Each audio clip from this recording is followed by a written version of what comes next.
The transition manager, and here it is. Transition management is a specific kind of management. Kind of management. It is management, but it's a different kind. That's important. It is required at specific historical moments in the life of an organization, corporation, city, country, or planet. What I'm saying here is transition management is not what we need to be doing all the time. There's lots of other forms of management and things to do, but transition management is contextual. It happens at a certain moment. The transition manager facilitates the process of the transformation by combining the vantage points of strategic planning and project management and forging an environment in which the creative energies of a group of people can function for mutual and planetary advancement. In other words, we don't want to create a solution that's good for two companies maybe, but bad for the planet. That seems to me to be short term. There's solutions that are good for the planet and good for companies, good for business, good for ecology, good for economics, good for everybody. A real good solution is good for everybody. And we want to forge an environment. Forge is an interesting word, don't you think? We want to make, forge, anneal an environment in which the creative energies of a group. See, people don't need to be taught to be creative. They are creative. I mean, look at what we've created.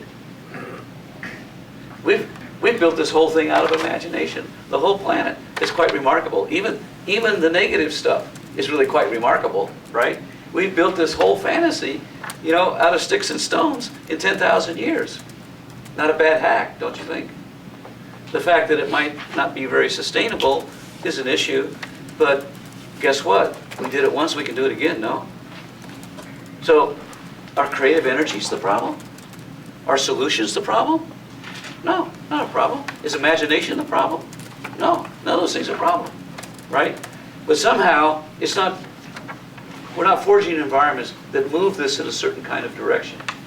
Good for you, good for me, good for everybody kind of direction. It's just kind of good for me, but too bad about you, a little bit, right? The role and duties of the transition manager are specific, and the ethical framework of the transition manager is of the highest order. I'm going to talk about fiduciary in a second.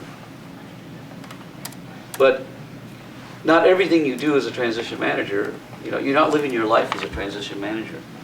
Most of the time you're just hanging out, having fun, and kicking the soccer ball, right?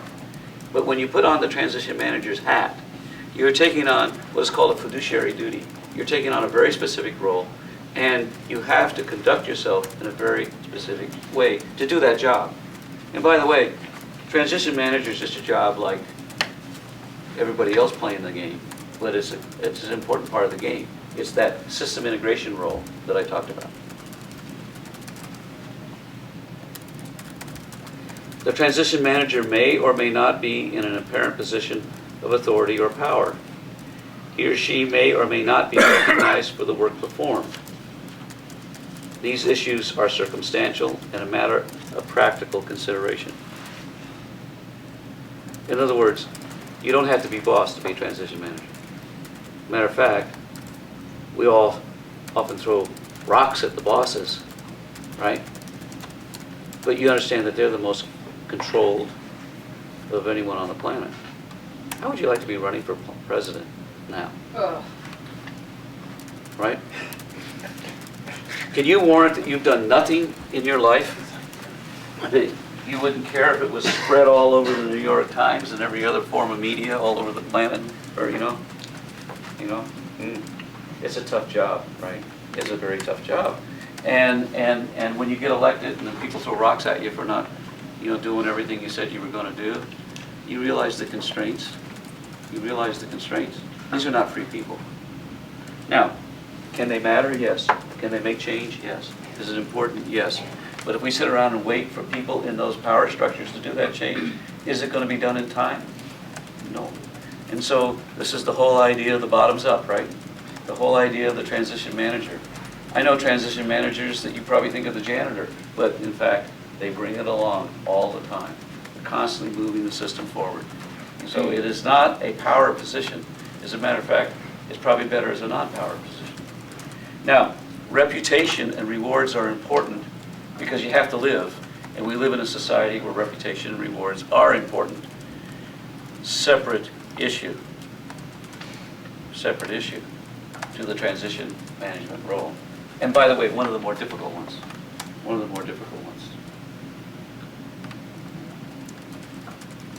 So they are a practical consideration. The transition manager may or may not be, the transition manager works for no agency alone.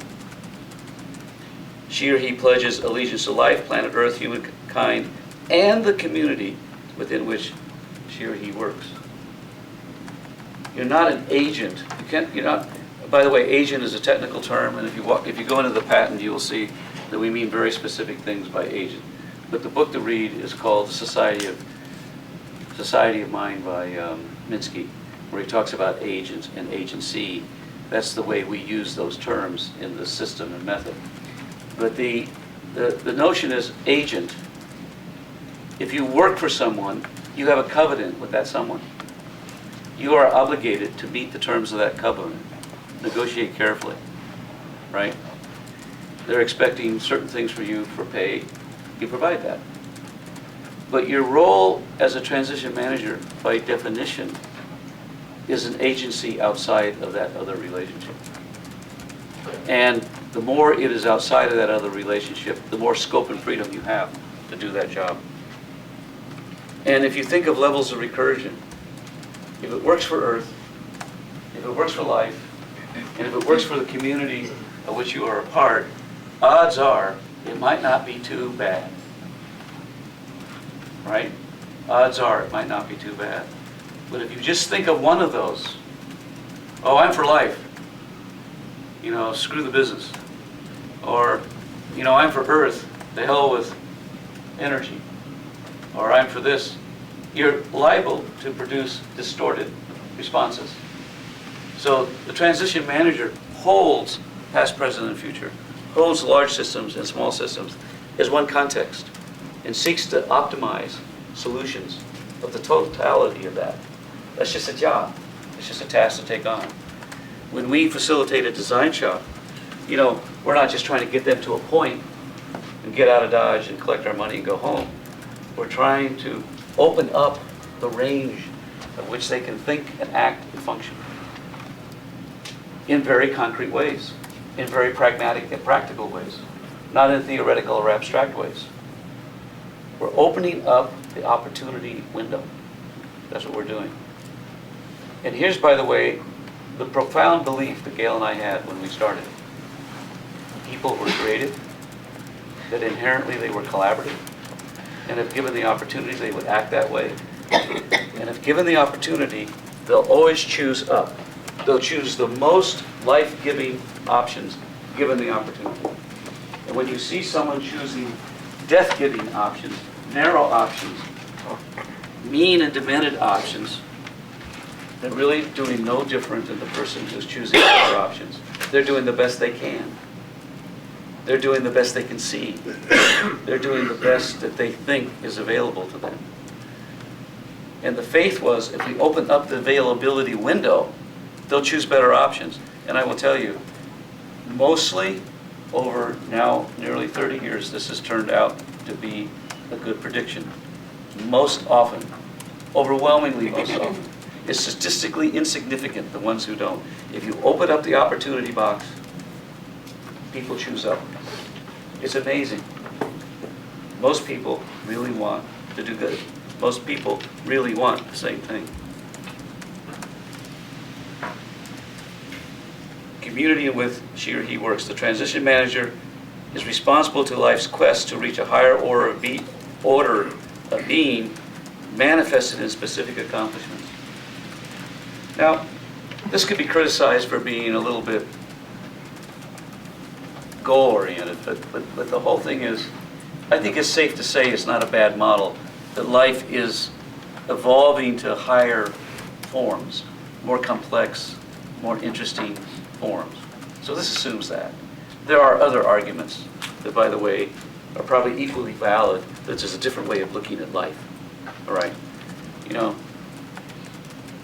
lions hang out and have a good time, and they don't necessarily think about evolving to higher forms, but they're already, in their opinion, a higher form, so no evolution necessary. But the whole thing is, I think one characteristic of humanity is this notion of quest, this idea of seeking, this idea of moving forward. And there's many forms of that in philosophy, religion, other things. There's lots of forms of what that quest may take. I, myself, don't like to narrow the forms or argue the forms. You know, I'm perfectly willing to hear them expressed in different forms. But I think the idea of quest is very important. There's a thing on my website about quest, that interesting link. No matter what role or position the transition manager assumes, he or she functions from sapient authority in performance of the duties. Sapiential authority is not given, it's taken. Sapiential authority is natural authority. You have the natural authority of your body-mind. You are a living being on this planet of living beings, the planet itself, which acts like a living being. Your sapiential authority is to act in ways that you see. And that's the authority that's important. If you have to go Mother May I to transform the world, it ain't going to happen, right? And it ain't going to happen from the top down. The top will help. The top will change quickly. You'll be surprised how many green Fortune 500 companies there's going to be in 10 years on this planet. They're all going to be green. Matter of fact, you almost can't even build a real estate development anymore anywhere that isn't LEEDs. Just like that, one day, okay, you want the money? Make it green. Oh, okay. Never asked before. Why didn't you ask before? Okay, we'll make it green. What's green? You know, boom, green. Right? So, you know, people are going to change. And it'll happen just like this. But it's a quest for life reduced, and I don't mean that reduced pejorative. It's a quest for life made real, specific accomplishments, specific tasks. It's not an abstraction. It's not a only metaphysical thing. It's a metaphysical, physical thing. You know, think it and make it. Make it real. Make it live. Make it be available. You know, that's what we're talking about here. Now, if someone wants to be a philosopher and go sit on a rock and write beautiful stuff about the theory of the world and nature and everything, I think that's great, because that person's providing us with ideas. But in the role of the transition manager, it is philosophy in action. It is philosophy made to happen. That's the important thing. Organizations in transformation are in the mature phase or exist in an environment that is in a mature phase of its life cycle. In these circumstances, human credibility, certification, and authority are based on the assumptions of the old paradigm that is undergoing severe stresses. You are not going to get certification from the second wave economy to turn it into a third wave economy. There's no degree in this yet. When there's a degree in it, we will be mostly done. All right? So the whole point is, the old system can't certify you. You know, can you imagine the Roman army certifying the Renaissance? Right? So you can't go there for the answers or for the certification or for the support. You can engage with that system, and you can get value from it, and you can give value to it. But it is not going to tell you what to do, and it's not going to certify you, and it's not going to teach you how to do it.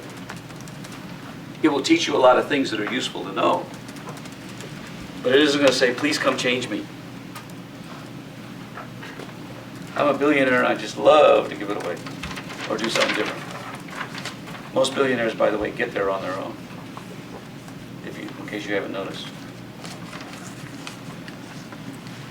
The transition manager maintains the ability to operate in two different and often hostile environments. This ability is essential to creating the bridge necessary for successful transformation. That's the point about being able to live in the two worlds, right? Now, what's interesting is that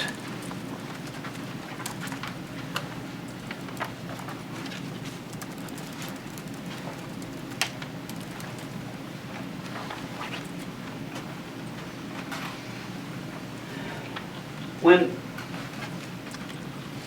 this is an old idea and this is a new idea, right? The old idea kind of ignores that. And then this comes up a little bit and says, what are you, some kind of a nut? What are you, you know, hey, cut your hair and get a job, right? It's kind of cute, it might be useful, right? But then, wait a minute, dude, you're interfering with my thing. I think I'll slap you around a little bit because I don't like the way you're taking my market or replacing my ideas, or, you know, why is your candidate winning, right? So now you're a threat, and that's usually when there's an attack. And then, whoop. Guess that's the way the world is, huh? There's these phases that it goes through, and I've just described some. And so ideas have to be nurtured and managed through this in relationship to whatever the status quo is. The status quo isn't bad or evil or wrong. The status quo, if it is going to ultimately be replaced, it's just simply not sustainable. It just simply isn't going to make it. All right? And this isn't going to make it without that, and that's not going to make it without that. But you have a set of different kinds of relationships you have to take it through. You will see this right among the dynamics of people in the design shop itself, as they represent different parts of that. So, where's the transition manager live? Transition manager lives here.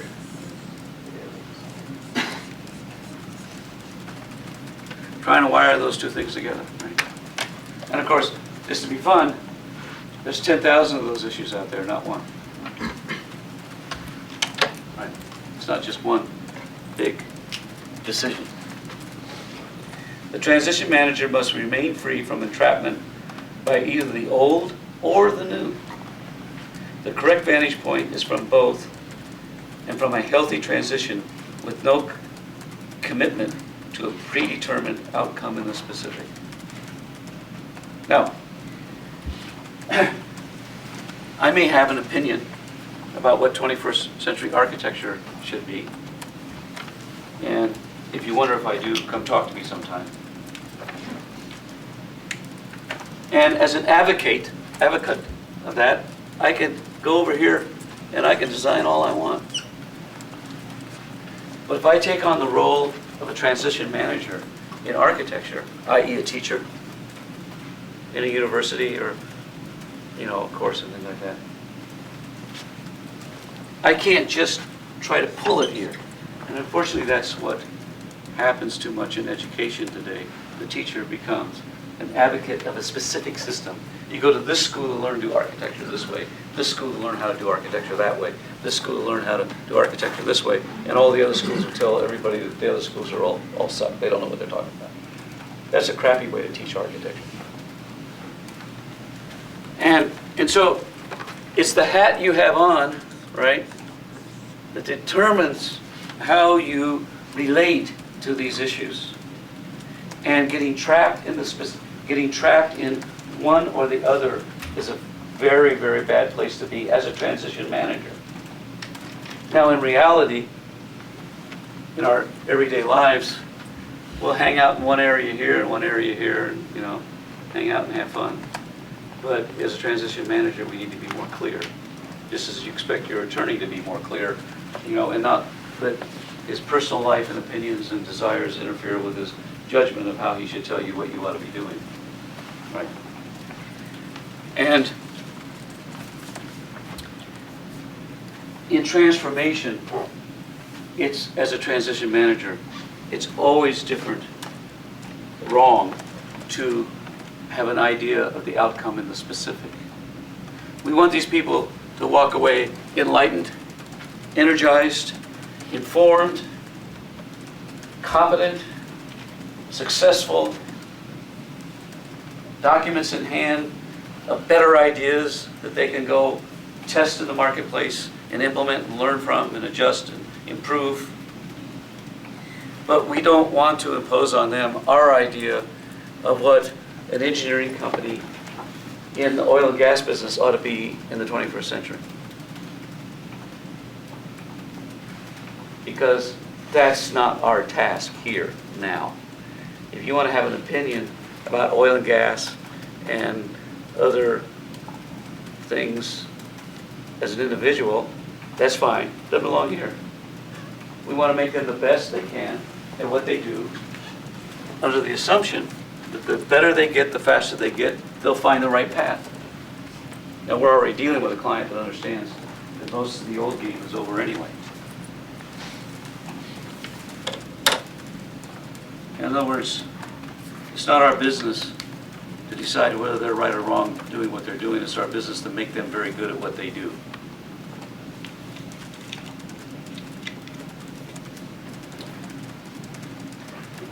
The transition manager's fiduciary responsibility requires that she or he gain no undue advantage from the experience. And that leads me to the issue of fiduciary responsibility. All of us are aware of the role of the fiduciary in a formal system. You know that if you go to a priest and you were to confess some things that you consider not to be appropriate, that you're supposed to get guidance, not have them go down the street and tell your buddy what you did. And you would consider that to be a real breach of confidence in fiduciary if that was ever to happen. You know that you don't expect your attorney to tell your friends or a competitor what you're thinking in a business deal. That would be a breach of fiduciary duty, etc. Those are all classic examples where we understand the role of a fiduciary. However, those classic streetwise examples actually do not robustly represent what the law actually is. And fiduciary law is a very interesting law. It has characteristics that make it very unusual. One, in fiduciary law, if you have a there's prima facie evidence that you've gained an advantage in a fiduciary relationship, you have to prove innocence. In other words, it runs by French law.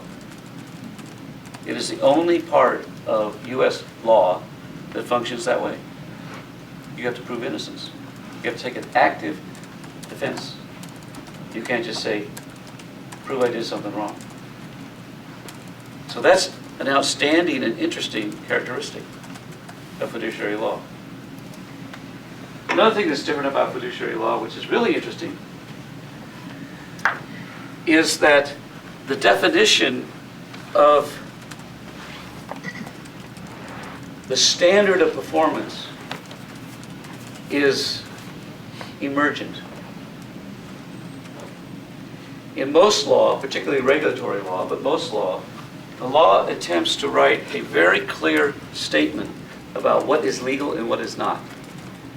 And as you know, in this country, the theory, no longer the fact, but the theory in this country is that unless there's a law that prohibits you from doing something, it is legal, which was one of the great innovations of our system. That's no longer true legally, but it's more or less still true in practice, but it's no longer legally true, unfortunately, in the last 5 years. Okay. But in fiduciary law, what is proper behavior is determined by a jury of your peers in a trial at the time of the trial